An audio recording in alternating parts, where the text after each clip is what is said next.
تخيل المشاهير بتوع التيك توك اللي انت بتشوفهم كل يوم وبتتابع اللايفات بتاعتهم يطلعوا بيتاجروا في الاعضاء البشرية. او بلاش كده، تخيل ان انت نفسك تتسرق اعضائك بسبب التيك توك.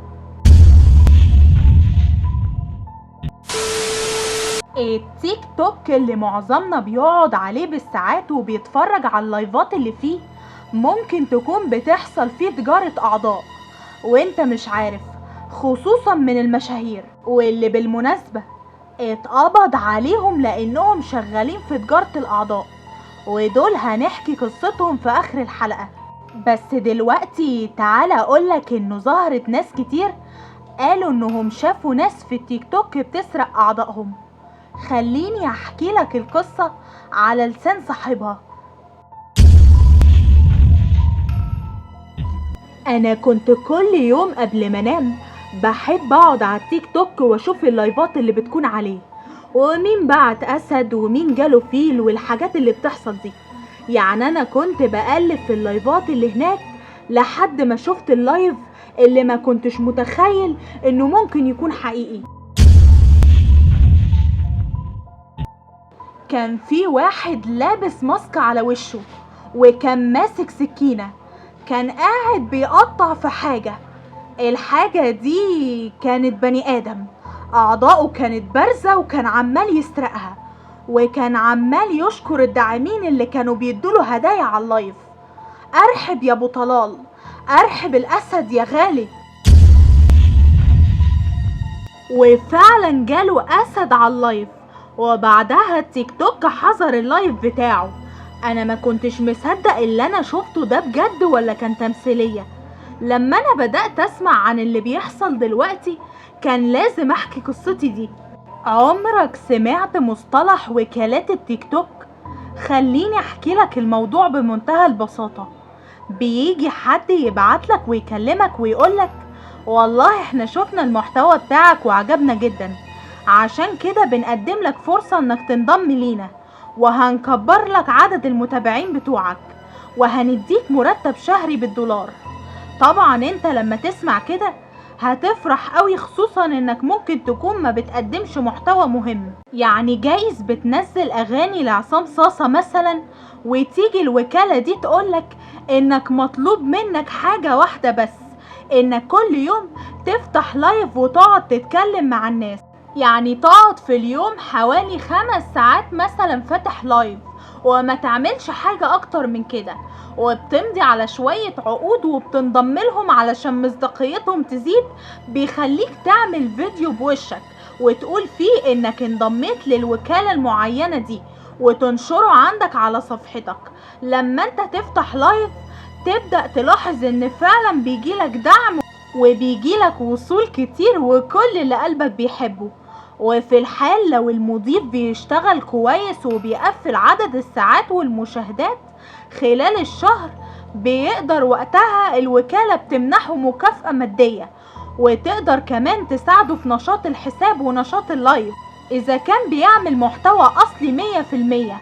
وطبعا لو المضيف مش منتظم وبيفتح في اليوم نص ساعة يبقى هو اللي بيبوظ اللايف بنفسه. طب هي الناس اللي بتبعتلك دول مجانين يعني، ولا معاهم فلوس مش عارفين يعملوا بيها ايه؟ خلينا اقولك ان الظاهر اكتر من حد بيقول ان فلوس الداعمين دي عبارة عن غسيل اموال. تجار مخدرات مثلا ممكن يروحوا للوكالة دي ويخليهم يستخدموا فلوسه وتتبعت كهدايا، وطبعا الوكالة بتعمل اكونتات فيك وتخش عندك اللايف وتبعتلك اسد او فيل، وهي كده بتاخد نسبة من الارباح بتاعتك في الفلوس تبان انها شرعية ومحدش شك فيهم ابدا. تعالوا نروح للقصة التانية وخلونا نتكلم على لسانه. يلا كله يجمع، انا عايز هدايا تنزل عليا زي الرز النهاردة يا داعمين. كبسوا كبسوا، كله يجمع يا حبايبي، يلا ابعتولي اسد، انا عايز اصيف السنة دي في راس البر. كنت قاعد جنب صاحبي محسن وهو طالع لايف على التيك توك، وهو قال لي من فترة انه انضم لوكالة كده جديدة وانهم بيدوله فلوس كل شهر وكمان بيقبض بالدولار. بس بعد فترة انا انشغلت في حياتي وما بقتش بقابله كتير، وبالصدفة قلت ادخل اتفرج على فيديوهاته، بس لقيت الاكاونت بتاعه اتحذف، فجربت اتصل عليه ما كانش بيرد. وبالمناسبة هو كان عايش لوحده وكان مقطوع من شجرة، فانا كنت عارف بيته. رحت هناك وخبطت محدش فتح.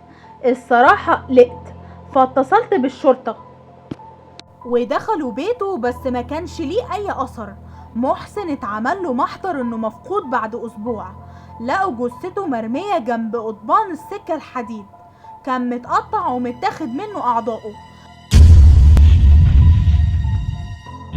بعد حوالي شهر وصدفة كنت فاتح الفيسبوك، وفجأة كنت بدور في الماسنجر على حاجة، ظهر لي ان محسن اونلاين. ده ازاي ده؟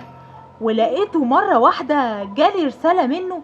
فتحت الرسالة وكانت عبارة عن لينك، دوست على اللينك واتصدمت.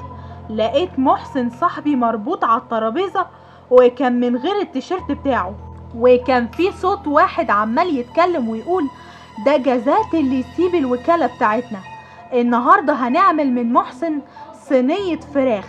وظهر راجل كان لابس كمامة على وشه وكان ماسك في ايده ساطور، بدأ يقرب منه وكان بيخلص على محسن بالساطور اللي كان معاه. محسن بدأ يترعش وبيطلع في الروح. انا ما قدرتش اكمل الفيديو وكنت عمال اعيط.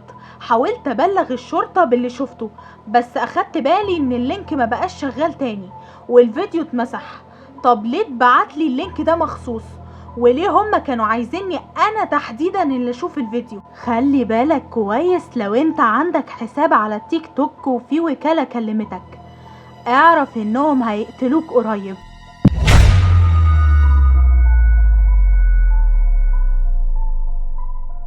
القصة دي حقيقية، فهل تصدق ام لا تصدق؟